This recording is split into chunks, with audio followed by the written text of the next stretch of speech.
ከቲዲኤፍ እየከዱ ወደዚህ ወደ ሀራ መሬት የሚገቡ ኃይሎች እንደው ዝም ብሎ በቀናነት እየተቀበሏቸው ነው። ፕሮባብሊ በኋላ ላይ ቲዲኤፍ በራሱ ይሄንን ነገር ለስልት እየተጠቀመበት ቢሆንስ? በእርግጥ አምነውበት ቲዲኤፍን ከርተው ነው ወይ ወደዚህ ወደ ሀራ መሬት የገቡት? ማለት ኤርትራ በረሃ ድረስ ሰውን ልኮ አመራርን ይገል ነበረ። ህወሓት ማለት የመን ላይ ሰውን አፍኖ ይወዝ ነበረ። ህወሓት ማለት ከኬንያ አስፋልት ላይ ይዞ ያመጣ ነበረ። አሁን ይሄ ነው አይምሮአችን ውስጥ ያለውና ነገሮችን ተንኮሎችን ፕላን ኤ ቢ ያለ ምናምን አይን ነገር እንደምሰራ ምናምን። አሁን ያለው ህወሓት ግን የተዛባ ህወሓት። ጀዋር ልክ ለውጡ ጋር የለውጡ ጊዜ አንድ ሚዲያ ላይ ቀርቦ ምን ብሎ ነበረ? ይገርማቸዋል። እኛ እኮ ለኢህአዴግ ትንሽ ጊዜ እንስጠው ብለን ነው እንጂ ቄሮን አዲስ አበባን ከበብለን ኦሮሚያ መገንጠል እንችል ነበር ብሎ ነበር። ይሄው እንግዲህ የፖለቲካ ኢማቹሪቲ ነው ከሚያሳየው። ኢትዮጵያን ለመገንጠል የሚያስችል ግራውንድ አለ ወይ? በጣም ውስብስብ እኮ ሶሻል ፋብሪክ ያለው ውስብስብ እኮ የታሪክ ሂደት ያለው። ዜጎችን አግቴ ብር የምትቀበል ከሆነ ስለ የትኛው ዜጋ መብት እንዲከበር ነው አንተ የምትታገለው ብለህ መጠየቅ መሞገት ይቻላል። አይ እኔ ዜጎች ተምሮ ለውጥ እንዲመጣ ፈልጋለሁ፣ አሁን ያለው ነገር በዳይ ነው ብለህ ትምህርት ቤት የሚዘጋና አስተማሪ የሚገል ከሆነ ስለ የትኛው ትምህርት ነው የምታወራ ብለህ መሞገት ትችላለህ።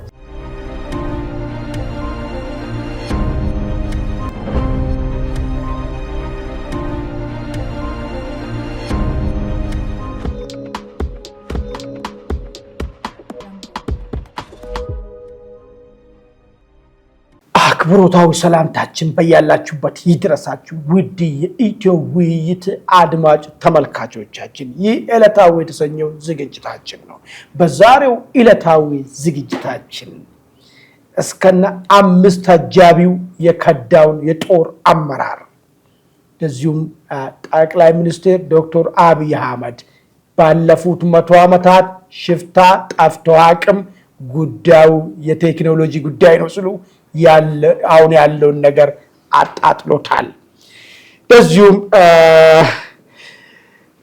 ተገንጣይና ጠቅላይነት አዋጪ አይደለም፣ የኢትዮጵያ ነባራዊ ሁኔታን ያልተረዱ ኃይሎች የሚዘምሩት መዝሙር ነው ሲሉም ገልጾታል። እነዚህና ሌሎች መረጃዎችን ይዘን ቀርበናል። እንደተለመደው ከባልደረባይ ደረጀ መርጋ ቀርብ ያለው እስከ ዝግጅታችን ፍጻሜ ከኛ ጋር አሁን እንግዲህ ውይይታችን ከመጀመራችን በፊት ሰብስክራይብ በማድረግ ቤተሰብ ያልሆናችሁ ቤተሰብ እንድትሆኑ እንደዚሁም ደግሞ ይሄ ውይይት ለሌሎች ተደራሽ እንዲሆንም ሼር ላይክ እንድታደርጉ እየጠየቅን ቀጥታ ወደ ዕለታዊ ዝግጅታችን እንሻገራለን። ደሬ እንግዲህ መግቢያ ላይ ያስቀመጥኩን ነገር አለ። የጦር አመራሩ እንግዲህ እስከነ 5 አጃቢያቸው ከርቷል የሚል መረጃ ከወደ ትግራይ አካባቢ ደርሶናል። ምንድነው የተፈጠረው ነገር? ምናልባት ጊዜያዊ አስተዳደሩ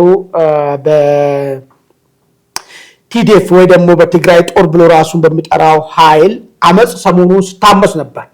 በዛው ልክ ደግሞ ይሄ የጸረ ጊዜያዊ አስተዳደርና ጸረ ውሃት የሆነው ኃይል ራሱን የሚያደራጀው ሀራ ምድር ላይ ራሱን እያደራጀ ያለው የትግራይ ኃይል የሚባለው ደግሞ በአንጻሩ ከምንም ጊዜ በላይ ራሱን እያጠናከረ መሆኑ መረጃዎች እየሰማን ነው ያለው። እንዳውም አንዳንድ ሰዎች ጸረ ጽምዶ ተጠናክሮ ቲፒኤፍ የሚባለው ወይ ደግሞ ሀራ መሬት ያለው የትግራይ ኃይል ከፌደራል መንግስቱ ጋር ተዋህዶ ፋኖ ላይ መተኮስም ጀምሯል የሚል መረጃዎችንም እየሰማን ነው ያለው። ኢቭን ፋኖ ራሱ ከሷል። ፋኖ ራሱ እንደዛ ብሎ ከሶታል። የሰሞኑን የአቶ ጌታቸውና የሌተናል ጀነራል ጻድቃን ከጠቅላይ ሚኒስትር ጋር ሆኖ መታየታቸው ራሱ ደግሞ የጸረ ጽምዶ ዘመቻው በጣም ተጠናክሮ መልክ ይዟል የሚል ትርጉም እየተሰጠ ነው ያለው። እንዳው ምንድነው እስቲ ማን ነው የከዳ? የሁሉ ሂደት ባለበት ሁኔታ ውስጥ የሁሉ አደጋዎች በዚህም እየተፈጠሩ ባሉበት ሁኔታ ማን ነው የከዳው? እንዴት ነው ሄደው? ወዴት ነው ሄደው የሚለው መረጃ እስቲ ለአድማጭ ተመልካቾቻችን ግልጽ። እሺ፣ አመሰግናለሁ አማን። ትግራይ ውስጥ ያለውን የፖለቲካ ትኩሳት በተወሰነ ደረጃ ተመለካክተዋል። ሰሞኑን እዛ አካባቢ ያለው ትርምስ ለአጠቃላይ ለሀገሪቱም ራሱ እጅግ አደገኛ እንደሆነ አዝማሚያዎች ተመልክተዋል። አሁን የመጣው መረጃ ምንድነው? ሽሬ አካባቢ ወጣቶች ወደ 50 የሚጠጉ ወጣቶች ከርተው ወደዚህ ወደ ሀራ መሬት ወደ ተባለው ኃይል ገብተዋል የሚል ነገር ነው። እኔ ደግሞ በመረጃነት ሌላ ደግሞ የተገኘው ነገር የአርሚ 44 ኮር 404 አላጌ ክፍለ ጦር የሬጅመንት ዋና ኃላፊ ናቸው፣ ዋና አዛዥ ናቸው። ከ5 አጃቢዎች ጋር እንግዲህ ከአጃቢ ጋር መሄድ ማለት ሲሪየስ ነገር ነው። ኦልሞስት የታሰበበት ነው። በኮር ውስጥ ትልቅ ክፍለ ጦር የሚባለውን የእሱ አዛዥ ናቸው እንግዲህ ከና አጃቢዎቻቸው ወደ ሀራ መሬት የሄዱት።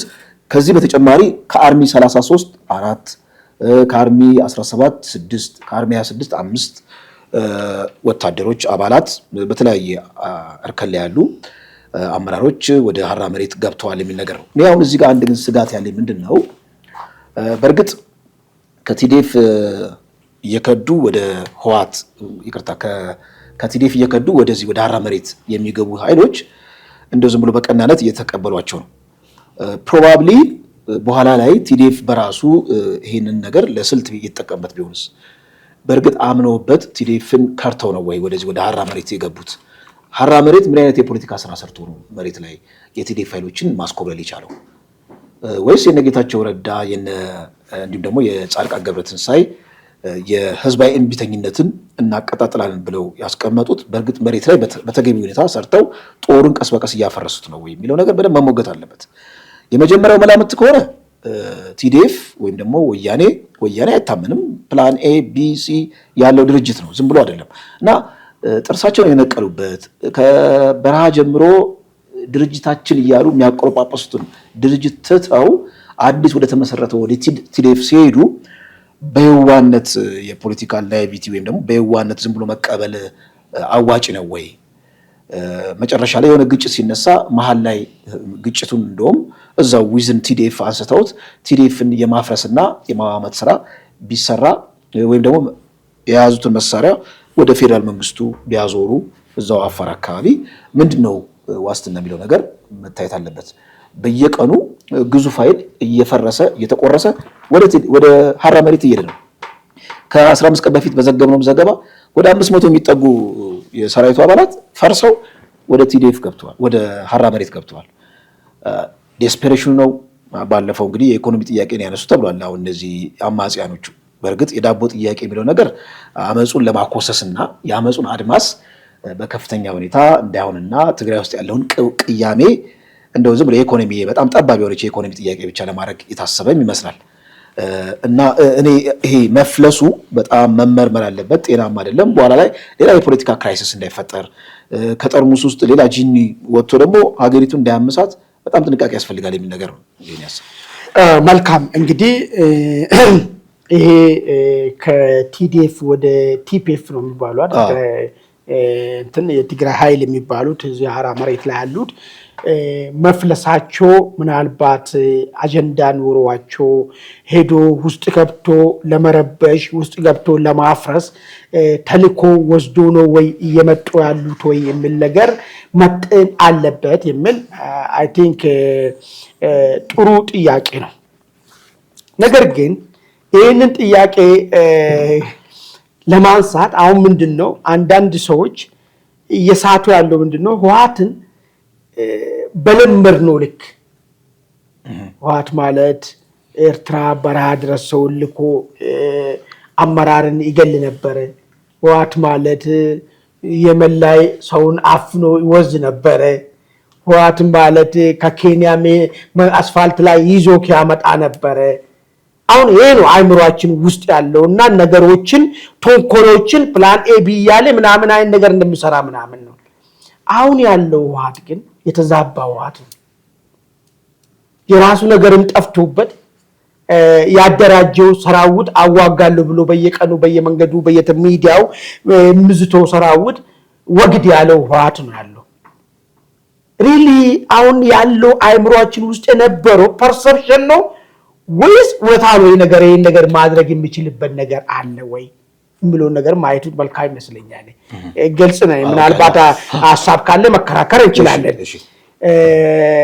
በዛ ደረጃ የሆነ ሴንትራላይዝድ የሆነ ኢንተለጀንስ እንትኑ ልክ ከዚህ በፊት እንደነበረው አይን ነገር ይዞ አስጠንቷቸው አጠናክሮ በጣም ታማኝ የሆኑ ሰዎችን እስከ ህይወት መስዋዕትነት ሊከፍሉለት የሚችሉ ሰዎችን ፈልጎ እዛ ውስጥ ዶ ልኮ አሰርጾ አስገብቶ ረብሾ ምናምን የሚል በዛ ደረጃ ላይ ነው ወይ? ይሄን የሚያስብ አይምሮ ያላቸው ሰዎች ራሱ አሁን ያሉት ዋትን ረን እናረጋለን የሚሉ ሰዎች ራሳቸው በዚህ ደረጃ ላይ ማሰብ የሚችሉበት ሁኔታ ውስጥ ነው ያሉት ወይ የብለውን ነገር በደንብ መታየቱ ጠቃሚ ይመስላል። ሁለተኛ ግን ለምንድን ነው የሚፈልሱት ነው ጥያቄ። ለምንድን ነው የሚፈልሱት ማለት ሐራ መሬት ላይ ራሱን እያደራጀ ያለው ኃይል አንጻራዊ ለትግራይ ህዝብ ይጠቅማል የሚል ፖለቲካዊ አንደርስታንዲንግ ይዞ ነው ወይስ ሐራ መሬት ላይ ያለው ኃይል ያቺ ነጥብ የምናስቀምጣት ነጥብ ብቻ የኤርትራ ጉዳይ ብቻ ስለለየቻቸው በሷ ጉዳይ ላይ ብቻ ይዞ ሐራ መሬት ጋር ካለው ኃይል ጋር አንድ ላይ ሆኜ ሻዕቢያን ይበቀላሉ ከሚል ስሜት የመነጨ ነው ወይስ ሪያሊቲውን በመረዳትና ነው የሚለው ነገር በደንብ መታየት መቻል አለበት ማለት ፍልሰቱ ማለት ነው። ፍልሰቱ አሁን ሐራ መሬት ያለውን ቢያሳብጠውስ ከበቂ በላይ ቢያሳብጠውስ የሚለውን ሪስክም አያይዘስ እመጣበታለሁ። ለምንድን ነው መጣ? ለምንድን ነው ፈለሰ? ለምን ቦታ ቀየረ? ወይስ አንጻራዊ ፋሲሊቲ ሐራ መሬት የተሻለ ሆኖ ሊሆን ይችላል የሚለው ነገር መገምገሙ አስፈላጊ ቦታ መቀየር እንዳይሆን እሱን ይሄንን እንዳይል የሐራ መሬት ጋር ያለው ሰራዊት ወደንም ጠላንም በኢትዮጵያ መንግስት ቁጥጥር ስር ባለ ቦታ ላይ ራሱን እያደራጀ ያለው መቼም በእንደዛ አይነት ውስጥ ሆነ ልክ ወያኔ ዛጋ ሆኖ እንደሚያደርገው ፖለቲካዊ ኢንዶክትሪኔሽን ሰራዊቱ ውስጥ ይፈጥራል ብለን መገመት የለብንም። የተደረገ ከሆነ መጣራ መቻል አለበት። ሞኒተሪንግ አለ ከመከላከያ አካባቢ ማለት ነው። ምን ላይ ነው ያሉት የሚለው ነገር ማለት ነው። ስለዚህ ምንድነው እየሰረጸበት ያለው እዛ ያለው ሰራዊት ላይ? ኢትዮጵያዊነት ነው? ተገንጣይነት ነው? ተብሰልሳይና ኢትዮጵያ ልታጠፋን ነበረች መንግስት ሊያጠፋን ነበር የሚል ነገር ነው ወይስ የኛ ችግር የሆነው በውስጣችን ሆኖ 7 ዓመት ሀገር መሩ በኋላም ደግሞ በማይረባ ነገር ጦርነት ከቶን ችግር ውስጥ የከተቱን ኃይሎች ናቸው የትግራይም ኢትዮጵያ ህዝብም ነቀርሳ የሚል ፖለቲካ ነው እየሰረጸ ያለው ወይስ የዚህ በዛኛው በኩል ያለው እኛን ሊያጠፉ ነው ምናምን ሊሉ ነው ምናምን የሚለው አይ ፖለቲካ ነው እየሰረጸ ያለው? እሱ ነው የሚወስነው ነገር ማለት ነው። ይሄ ስጋት እንዳይሆን ማለት ነው። ይሄንን እስካልተቆጣጠርነው ድረስ ለሌላው ጥላቻ የሆነ ነገር እየሰረጸ ከሆነ በገዛ ብራችን ቦምብ እያስታጠቅን ነው ማለት ነው። ነገ ራሳችን ላይ የሚፈነዳ ቦምብ ማለት ነው። ይሄ ጥንቃቄ የሚያስፈልግ ሊሆን ይገባል ማለት ነው። ምናልባት ጥያቄ ካለ እናንሳና ግሩም ነው ሐሳብ ግሩም ነው እንዳልከው ከየሪዮት ዓለም ልዩነት ሳይሆን እንደ የቦታ መቃየር ብቻ ከሆነ ሌላ አደጋ ይኖረዋል። ነገር ግን አሁን ህወሓት ያለበት ቁመና በእርግጥ ኢንዶክትሪኔት ለማድረግም ያን ያህል ቁመናውም የለውም። የተፈጥሯዊ ሞት ሞቷል፣ ወደ መቃብር ወርዷል። ይሄ በማንኛውም ድርጅት ይወለዳል፣ ያድጋል፣ ይሞታል በሚለው መሪ መሰረት ቲፒኤልኤፍ እየሞተ ስለሆነ የሚያሰጋ ነገር የለም የሚለው ነገር ኤኒዌይስ እንዳልከው ሴፍቲ ቫልቭ ያስፈልጋል አይደል? ሴፍቲ ቫልቭ ያስፈልጋል።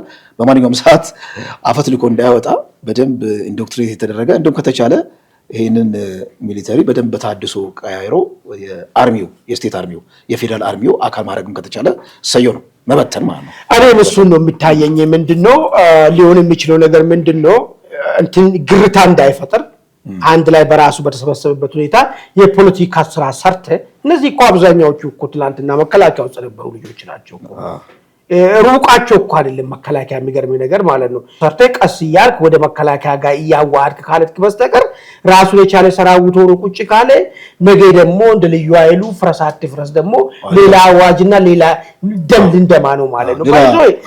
የልዩ ኃይል ጉዳይ አንዳንድ የሚገነዘቡት ፖለቲካው የሚገነዘቡት ኃይሎች ልዩ ኃይልን በተመለከተ ሲሪየስ ንግግር ይናገሩ ነበር። ሙሴውን የልዩ ኃይል ጉዳይ ምን አይዋጋ ያስከፈለ ያለው እንዳለ በአግባቡ ስላልተያዘ እስቲ ነው ዋጋ አይደለ? ይሄ ልዩ ኃይል የሚባል አደረጃጀት በጥበብ ይፍረስ የሚል ነገር ለውጡ ከመጣ በኋላ ይነሳ ነበር። ይሄ ነገር አደገኛ ነገር ነው፣ ፓራላል መከላከያ የሆነ ነው ብለሰዎች ነበሩ። ኃላፊነት የማይሰማቸውና በብሔርተኝነት ያበደ አይ ልዩ ኃይል ምን ችግር አለው ቢኖሩ ምናምን ነበር። ግን እስካሁን እቺን ሀገር እያደማ ያለው ልዩ ኃይል የሚባለው ነገር ለማጥፋት በሄድንበት ርቀት ኢማጂን እንግዲህ ምን አይነት ዋጋ እየከፈልን እንዳለን ማለት ነው። ስለዚህ በጣም ጥንቃቄ ያስፈልጋል። አሁን ሌላ ልዩ ኃይል ለማጥፋት ያው ዋጋ ከፍለን ሌላ ልዩ ኃይል ደግሞ እዚህ ጋር ደግሞ እንዳይፈጠር ጥንቃቄ ስለሚያስፈልግ ማለት ነው። አይ ቲንክ ወደ ሁለተኛው አጀንዳችን እንግዲህ ከዛ በፊት ምናልባት ውድ አድማጭ ተመልካቾቻችን እናንተን በዚህ ጉዳይ ላይ ይሄ ሀራ መሬት ያለው ደግሞ ሌላ ቲፒኤልኤፍ ይሆናል ወይ? ምን አይነት ጥንቃቄስ መደረግ አለበት? ወይስ አሁንም የትግራይ ልዩ ኃይል የሚባል ለዘብተኛ ልዩ ኃይል መቀጠል ነው ያለበት የሚል ነገር የራሳችሁን ሐሳብን በዚህ ላይ ስጡንና ወይስ ወደ መከላከያ መግባት ነው ያለበት? ምንድነው መሆን ያለበት? ራሱን እያደራጀ ያለው በሀራ መሬት ላይ ወይ አፋር ላይ የሚለው ነገር ላይ ሐሳባችሁን እንዲሰጡን እየጠየቅን ወደሚቀጥለው አጀንዳ እንግዲህ ባለፈ 100 ዓመት ሽፍታ ጠፍቶ አቅም ሽፍታ ሲይዝ ነው የነበረው ምን ነገር ጠቅላይ ሚኒስትሩ አንስቷል። ዋናው ነገር ሽፍታውን ማጥፋት በሄዶ ጊዜ ማጥፋት ሳይሆን በጎን ለጎን ልማቱን መስራትና በሚሰራው ልክ ሽፍታ ምን አላጠፋ የሚለው መለኪያ መሆን የለበትም። ምን ያህል ልማት ሰራ የሚለው ነገር ነው መለኪያ መሆን ያለበት። ይሄ ደግሞ አዲስ አይደለም፣ ባለፈም ነበረ ምን ነገር አስቷል። እንግዲህ ብዙ መነጋገሪያ ይሆናል። ምንድን ነው ይሄን ነገር ደረጃ? እሺ በጣም ግሩም። እንደው ብዙም በሁለት ማዕቀፍ ልመልከተው። ከዚህ ቀደም የነበሩትን አጠቃላይ የኢትዮጵያ የፖለቲካ ውቅርን ጀጅ ያደረጉበት መንገድ አለ። ጠቅላይ ሚኒስትሩ ግን መዘርዘር አለበት። የእርሳቸው እንግዲህ ሐሳቡን እንደው በቁንጽል ደረጃ ስረዳው እኔ ታሪክ መረዳት ያለብን ታሪኩ በተፈጸመበት አውድ ላይ ቆመን ነው ያለበት። በአጼ ሚኒሊክ ጊዜ የነበረው የፓራሚሊተሪ ማለት እንችላለን በጊዜው አይደል? ፓራሚሊተሪ የሚባለው ከፌደራል መንግስቱ ውጭ ያሉ ታጣቂዎችን ፓራሚሊተሪ አይ ቲንክ ትንሽ ኦርጋናይዝድ ይሆናል። እንደ ሚሊሻ ነገር እኮ ሚሊሻ ነገር ነው። ግን ሽፍታ ማለት በጣም ኦልሞስት ከፓራሚሊተሪም የወረደ ነው። ይወርዳል። ከፓራሚሊተሪ የወረደ ነው። አማጺ ነው። ሞራሊቲ የለውም። ለፌደራል አጠቃላይ የሀገር እሳቤ የሀገር ፖለቲካ ህግና ስርዓትም የሚያውቅ ነገር ነው። እንግዲህ ኤክስፕላኔሽኑ ስንመለከት አሁን ኢትዮጵያ ውስጥ እንግዲህ ልክ ንጉሱ ወደ ስልጣን ኃይለ ሥላሴ 1931 ላይ ያጸደቁት ህገ መንግስት ከፌደራል መንግስቱ ከማዕከላዊ መንግስቱ ከንጉሱ ከማዕከላዊ መንግስቱ ውጭ ያሉትን ኃይሎች ለአንድና ለመጨረሻ ጊዜ ያላቸውን አቅም የሚገል ነው። በቃ ኢትዮጵያ ውስጥ ስልጣን የሚያዘው በደም ነው የሚል ነገር ህገ መንግስቱ ላይ ያሰፈሩ፣ ዳር ያሉ ኃይሎችን መንግስትን የሚቀናቀኑ ኃይሎችን በሙሉ በቃ ጸጥ ማድረግ ችሏል የሚል ነገር ነው። ወይም ሞኖፖሊ ቫዮለንስን በህገ መንግስቱ መሰረት ማጥፋት ችሏል የሚል ትንታኔ አለ። ጠቅላይ ሚኒስትሩ አሁን ያነሱ ግን አሁን ያለው የኢትዮጵያ ነባራዊ ሁኔታ በእርግጥ በሽፍታ ስቴት ደረጃ ሌብል ታደርገዋለህ ወይ? ምክንያቱም ከሽፍታ አልፎ ሀገሪቱ እንዳለ የሚያናውጥ የሆነ ቫዮለንስ ነው ያለው። ቅዋሜው በብረት የታገዘ ቅዋሜ አለ፣ ቀውስ አለ፣ አመፅ አለ። በተለይ ትልልቅ የሀገሪቱ ክልሎች የአማራና የኦሮሚያ ክልልን ስትመለከት እዛ ውስጥ ያለው ትግል እኔ ከሽፍታ ያለፈ ነው። ሽፍታ ቢያንስ በተወሰነ ደረጃ ህግና ስርዓት የሌለው አንተ አባረርከውም አላባረርከውም ለማጥፋት ሰዶ ማሳደድ ቢያምርህ ዶሮን ምንድነው በቆቅ ለውጥ እንደሚባለው አይነት ነው ከሽፍታ ጋር መራራት የሚባለው። አሁን ያለው ኢትዮጵያ ግን የፖለቲካ ቁመና እኔ በዛ መልኩ አይደለም የምረዳው። ከዛ በጣም አድጎ ጎርምሶ የሀገሪቱን የህገ መንግስቱን አጠቃላይ ሀገረ መንግስቱን አደጋ ውስጥ የከተተ ቅርቃር ውስጥ የከተተ ሁኔታ ነው ያለው ነው እና ኢቭን መንግስት ራሱ ያለው ሞኖፖሊ ቫዮለንስ ጥያቄ ምልክት ውስጥ የከተተ ነው የሚል ነገር ነው እና የደርግ ስንወስድ ደግሞ ደርግ በጣም ኦርጋናይዝድ የሆነ ሚሊተሪ ኃይል ሲወጋው የነበረ ነው። በእርግጥ ኢንፎርማል የሆነ አደረጃጀቶች አሉ እዚህም እዛም። በወያኔ ዘመን እንደውም አንጻራዊ በወያኔ ዘመን እነዚህ የሽፍታ አደረጃጀት ብለህ ሌብል ልታደርጋቸው የምችላቸውን እንደውም ድምጻቸውን ጸጥ አድርጎ በሞኖፖሊ ቫዮለንስ ወያኔ በጣም በሚደንቅ ሁኔታ ጸጥ አድርጎ ነበር። ግን ጸጥ ያደረገው ግን አርቲፊሻል እንደነበረ የሚያስታውቀው በብረት ኃይል ጸጥ ማድረግ ዘላቂነት የለውም፣ ፈነዳ። ምክንያቱም ቀስ ብሎ 2010 ላይ የፈነዳው ወያኔ አንድ ሊያደርግበት መንገድ ነው እና እኔ ምናልባት ይህንን ጠቅላይ ሚኒስትሩ የሰነዘሩትን ሀሳብ በሂሳይ ነው የተረዳሁት። ጥሩ። ምናልባት እስቲ ትንሽ እንትን እናድርገውና መጎልመስ የሚለው ነገር በምን ደረጃ ነው? አሁን ለምሳሌ ልክ የ1983 ለውጥ እንደመጣ አካባቢ የሽፍታ ታሪኮች ይወራሉ በተለያየ አካባቢ ላይ መኪና አስቆሞ የሚዘርፉ ምናምን እንትና የሚባል ሽፍታ በዚህ ወደ ሰሜን አካባቢማ በጣም የተለመደ ታሪኮች አሉ። እንደዚህ አይነት ነገር እንትና የሚባል ሽፍታ ምጾ አምሳ ራሱን እንደዚህ ይባላል። ገብቷል። ልክ እንትና አይነት ምንድነው አሁን አማጺ ድርጅት ምናምን እንደምትለው አይነት ነገር በጣም የተለመደ ነገሮች ነበሩ። ሽፍታ ስንል የአንድ ግለሰብ የሁለት ግለሰብ ብቻ አይደለም አላቸው። ጀሌም የራሳቸው ምናልባት በምንድነው የሚቀመጠው ይዘርፋሉ ወይ ቅባት ላይ ወራቸው ይችላል። ኢትዮጵያ ኦሮሚያን ይገለጥላሉ ላይ ይችላል። የፖለቲካ ግብ የላቸው እንደዛ ላይ ይችላል። እንዳውን እንደሚባለው ወይ እንደዚህ መብት አስከብራለሁ ብሎ መናገር ምናምን መብት እየጣሰ መብት አስከብራለሁ ብሎ የዛን ዕውቀትና የዛን ኮንስፓይረሲ ላይ ኖሮ ይችላል። የፖለቲካ ግብ የላቸው ገባ ግብ ብሎ ነገር ራሱ አከራካሪ ስለሆነ እኮ ለምሳሌ ዜጎችን መብት እንዲከበር አደርጋለሁ ብለ ዜጎችን አግቴ ብር የምትቀበል ከሆነ ስለየትኛው ዜጋ መብት እንዲከበር ነው አንተ የምትታገለው ብለ መጠየቅ መሞገት ይቻላል። አይ እኔ ዜጎች ተምሮ ለውጥ እንዲመጣ ፈልጋለሁ አሁን ያለው ነገር በዳይ ነው ብለ ትምህርት ቤት የሚዘጋና አስተማሪ የሚገል ከሆነ ስለየትኛው ትምህርት ነው የምታወራ ብለ መሞገት ይችላል። ቅባት ነው አሁን በዛን ዘመን ቅባት ክሬም ያልነበረው ገብቷል አይደል? ብቻ ምንድነው የሚደረገው 8 ራሱ 10 ራሱ የሚባል ነገር እዚህ በተለያየ መንገዶች ጅማ መንገድ ላይ ወለጋ መንገድ ላይ በቃ የተለመደ ነገር ነበር። ባሳቁሞ መዝረፍ ሰዎች መዝረፍ ምናምን ባይገሉም ይዞም ባይሄዱ ዘመኑ ከፋላ ለምን ይዞ ሆልድ አርጎ ብር ደውሎ አምጣ ምናምን አይሉም። በእጅ ላይ ያለ ተቀብሎ አዝናንቶ እስክስታ አስጨፍሮ ከሄዱ ነበር። ይሄ ነው የሽፍታ ስቴድ የምንለው ነገር ማለት ነው። የሚገርም ነገር ነበር ነው። ሽፍታ ጋር ተለያይተን የምናውቅበት ዘመን አለ ወይ ብለን ቀጥፈን ወደ ታች ገብተን ብንል ይሄን ነው የምንረዳው ነገር ማለት ነው። አሁን ግን መልኩ ቀየረና ጉልመሰ ያልከው ነገር እኔ አሁን ከህዝብ ቁጥር አንፃር ይሄን በማወራለ ዘመን ላይ I think ኢትዮጵያ ህዝብ ቁጥር ወደ 30 ወደ 40 ሚሊዮን ነበረበት ዘመን ላይ ነው። 3 ደብል ነው ያደረገው የሽፍታው ሬትን ብናየው ማለት ነው። ገብቷል አይደል? አንድ ቦታ የምታየው ከሆነ አሁን 3 ቦታ ነው የምታየው ማለት በተቀላለው ነገር ቁጥሩን 10 ሆኖ ነበር ከሆነ አሁን 30 ይሆናል ማለት ነው።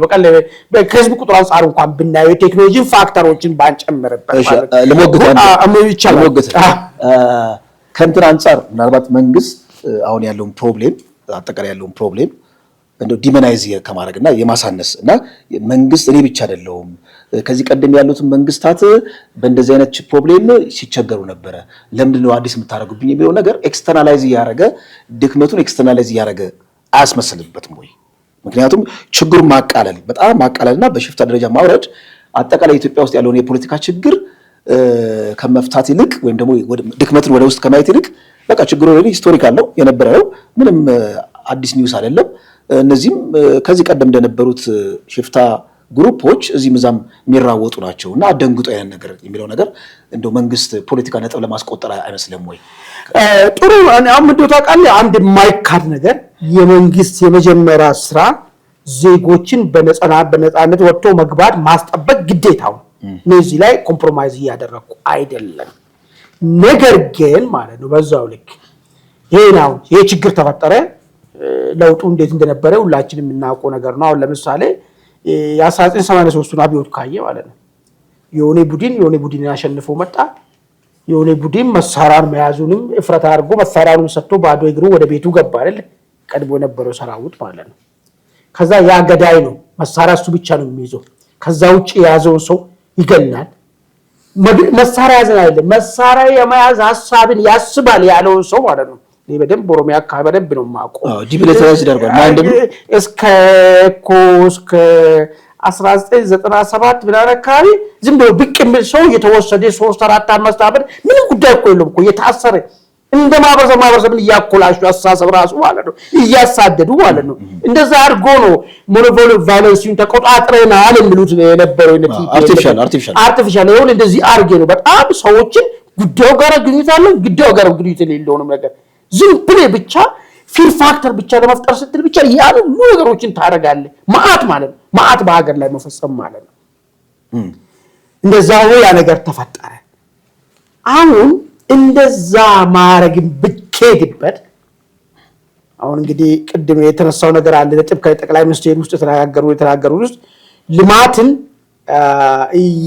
እየሰራን ይሄን ነገር ለማጥፋት መሄድ ነው ያለብን ወይስ ያን ሽፍታን ብቻ ወደ ማሳደዱ ብቻ ቅድም እንዳልኩ እስከ 1997 ድረስ ማለት ነው ለዚህ ተባባሪ የሆኑ ሰዎችን ኢምፓወር ታደርጋለህ እንደ ህዝቡ ማብራት ውሃ ምንም አይል ልማት ማስፈልጎ ለራሱም ደንግጦ ለራሱ ጠራጠራል እኔ እንትን አይደለም ብሎ ራሱ ማለት ነው አሳሳቡ ራሱ ማለት ለምን በጣም ደረጃ ፋክተር ስለተፈጠረ እንደዛ ተደርጎ ነው እንደዛ እናድርጎ ወይስ ልማቱን ይሰራል በዛኛው በሂደት ግራጁዋሊ እየፈታ የሚለው ነገር ቢታይስ የሚለው ነገር ኦኬ ይሄና ማራጭ እሺ ሌላ ሐሳብ ነው እሱ እሺ ግን በጣም ትኩረት የሳበው ከተናገሩት ውስጥ ተገንጣዮች ጠቅላዮችም ኢትዮጵያን አያውቃትም የሚለው በጣም ሎጂካል ነው ለኔ ሳዛጋ የተናገሩት እውነታቸው ነው እንደ አንድ ኤግዛምፕል አምጣለህ ጀዋር ልክ የለውጡ ጊዜ አንድ ሚዲያ ላይ ቀርቦ ምን ብሎ ነበር ይገርማቸዋል እኛ እኮ ለኢህአዴግ ትንሽ ጊዜ እንስጠው ብለን ነው እንጂ ቄሮን አዲስ አበባን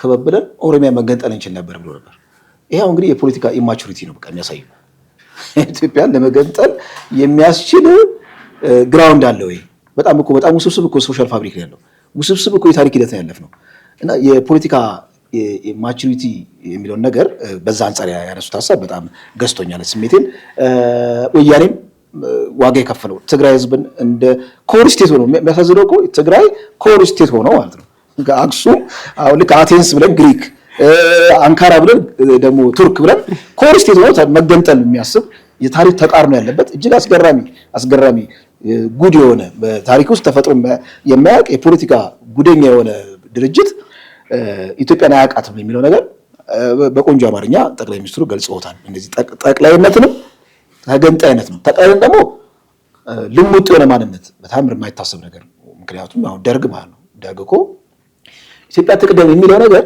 ሁላችንም እኮ እንወደዋለን እኛም የዜግነት ፖለቲካ አቀንቃኞች ግን ኢትዮጵያ ትቅደም የሚለው ደርግ ያኛው ማንነት ብዝሃ ማንነትን በጨፈለቀ መልኩ ነው ያ ደግሞ አላስኬደም መጨረሻ ላይ ፈነዳና ወያኔ ስልጣን ላይ ወጣ እና በደርግ መንገድም ኢትዮጵያ ትቅደም የሚለው አያስኬድም መጨፍለቅ በወያኔ መንገድም ሀገር ለመገንጠልም መሄዱ ማያስኬድ የሚለው ነገር አይ ቲንክ ጥሩ ሐሳብ ነው ወሳቸንስ አዎ እንግዲህ ምንድነው መሰለኝ አሁን በጣም ደስ ይያለኝ የመጣ ነገር አለ ተደፍሮ የማይወራ ሲወራ ደግሞ በሆነ አንድ ወገን ብቻ የሚወራው ነገር ማለት ነው አሁን የጋራ ግንዛቤ የሆነ መጥቷል ይሄ መገንጠል የሚለው ነገር የተወሰነ እኮ ነው ዩኒቨርሲቲ አይደለም መገንጠል አያዋጣም የሚል ነገር እንጂ ማለት ነው ሌላው የተገንጣይ ቶት አለ ብለ ከሳውዘርን ሄሚስፌር ሆነ ስለዚህ ነገር እንኳን መቃወም እኮ በጣም እኮ እንደ የሰው ያበደ እንደሚያስብልበት ዘመን ነበር እኮ ስምክተኛ ነበር የምትባለው አበደ ወይ አሁን ፖለቲካችን ኖርዝና ደቡብና ሰሜን ተብሎ በሁለት ተከፍሎ የደቡብ ሆነ ይሄን አካሄድ እኮ አዋጣም የሶሻል ፋብሪኩን አልተረዳህም ብለ ብትናገር ምንድነው ከገዛ ሰው ነው የምትባለው ተረጣፊ ትምክተኛ ተረጣፊ ከገዛ ሰው ነው እኮ የምትባለው እኮ ገብቷል አሁን ግን አሁን በእርግጠኝነት ማለት ነው በእርግጠኝነት እነጃል መሮ ተሳክቶላችሁ ኦሮሚያን ቢገጥሉ ኦሮሚያ ወጣት ከዚህ በኋላ ማለት ነው ጥሶ ሄዳል እንጂ ማለት ነው ጥሶ ሄዳል እንጂ እንዴት ነው እንደዚህ አይነት ኢንተራክሽን ለምደ ገብቷል አይደል አብረን ጣፋንታችን እየተያያዘ ነው ያለው በቃል ብቻ አለ በተያያዘ የሚገርም ነገር አሁን ስጋይ ያመጣ ነው ታች ያለው ደቡብ ያለው ለሰሜኑ ጋራ ኢኮኖሚ ግንኙነት እያደረገ ነው መቀራረቡ እየመጣ ነው መታወቁ አንድ ጊዜ የገጠመኝ ነገር ታውቃለህ የሆነ ልጅ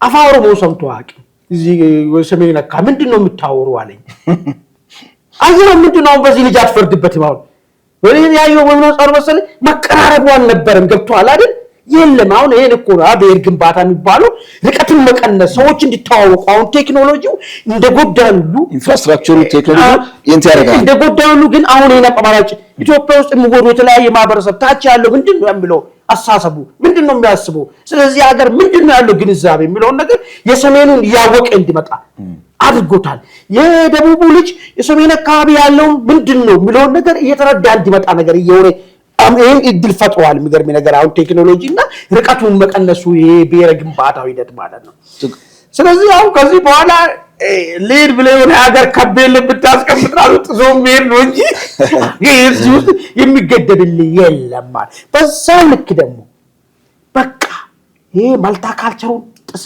የለም እንደዚህ የሚባል ነገር የማልታ ሃይማኖት መኖሩ የለም እንደዚህ የሚባል ነገር ምናምን የሚያስብ ሰው ካለ ይሄም ዲፕን ያለ እንቅልፍ ውስጥ ስላለ በረዶ ራሱ ነስንስ ማለት ነው በስፒሊስ ተነስ ብለ መቀስቀስ ነው ያለበት እንጂ በቃ ያስኬድ የሚገርም ነገር ማለት ነው ባለው ነገር እንዴት ነው ሴንተር አድርገን አብረን መኖር የሚቻለው በእኩልነት ላይ የተመሰረተ አገር እንዴት ነው መገንባት የሚቻለው የሚለው ነገር ነው መታየት ያለበት ነው እንጂ ወንደርፉል ሐሳብ ነው ያሳብ ወንደርፉል ሐሳብ አንድ ጸሐፊ አብረን ለመኖር ተረግመናል አለ በቃ ምክንያት መለየት አይችልም ማለት አብረን ለመኖር ተረግመናል የሚል ሐሳብ አንተ ብሏል አንድ መውጫ ግን መረጃ አለች እሺ መልካም ወደ መውጫ ኪድ የመውጫ መረጃ ወደ ኤርትራ ነው የሚወስደን የኤርትራ እንግዲህ ልክ ኢትዮጵያ ውስጥ አዲስ ዘመን እንደምትለው የኤርትራ አዲስ ዘመን ሐዳስ ኤርትራ የሚል ጋዜጣ ነው እዛ ላይ የኤርትራ ሰራዊት ይሄ ታድሶ ፕሮግራም ብዙ ጊዜ ዘመቻ ሊደረግ ሲል ነው ታድሶ የሚደረገው ለዘመቻ ዝግጅት የሚሆን የሪፍሬሽመንት ፕሮግራም እያደረገ እንደሆነ ጋዜጣው ይዞ ወጥቷል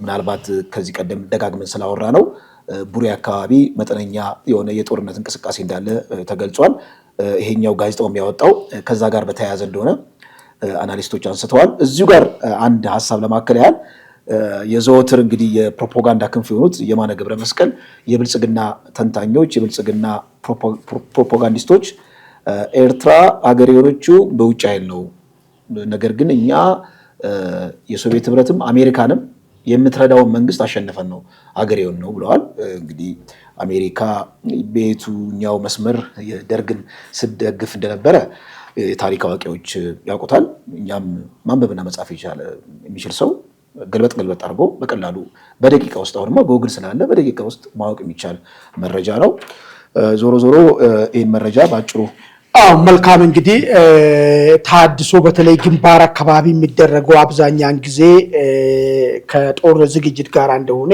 ምንም ሳይታለም የተፈታ ነው እርግጥ ነው ሰራዊት ታድሶ ያደርጋል ነገር ግን ግንባር አካባቢ ያለውን ሰራዊትን ባንድ አምጥተ ታድሶ የምታደርገው ነገ ግዳጅ እንዳለው እየነገር ሻዕቢያ ደግሞ በዚህ ባይዘው ታውቂ ነች አንድ በዚህ አጋጣሚ አንድ ባለስልጣን ናቸው ነው አጋጣሚ ላይ ሲጫወቱ ምንድነው ያለው ድሮ ደርግን በሚፋለሙበት ዘመን ላይ ሻዕቢያ ሲጋራ ያደለችን ቀን ቀጥሎ ነገር እንዳለ እናውቃለን አሉ ማክቷቸው ሲጋራ ያደለች ቀጥላ በቃ ውጊያ መሆኑን ነው የምንረዳው እሳቸው በቃ ቀጥሎ ውጊያ ውስጥ ነው የሚለው ነገር እንረዳለን ብሎ ጫወቱ ነገር ተዛሬ እንግዲህ በዚሁ እንግዲህ ውድ አድማጭ ተመልካቾቻችን በዛሬው ዕለታዊ ዝግጅታችን ላይ ያቀረብናችሁን ሐሳቦች ላይ እናንተም የራሳችሁን ሐሳብ እንድትሰጡ እየጠየቅ እንደዚሁም ደግሞ ሰብስክራይብ እንድታረጉ ለሌሎችም ደግሞ ተደራሽ እንዲሆን ሼር ላይክ እንድታረጉ እየጠየቅ የዛሬውን ዕለታዊ ዝግጅታችን በዚህ አጠቃልለናል ነገ በሌላ ፕሮግራም እስክንገናኝ ድረስ ቸር ሰንብቱ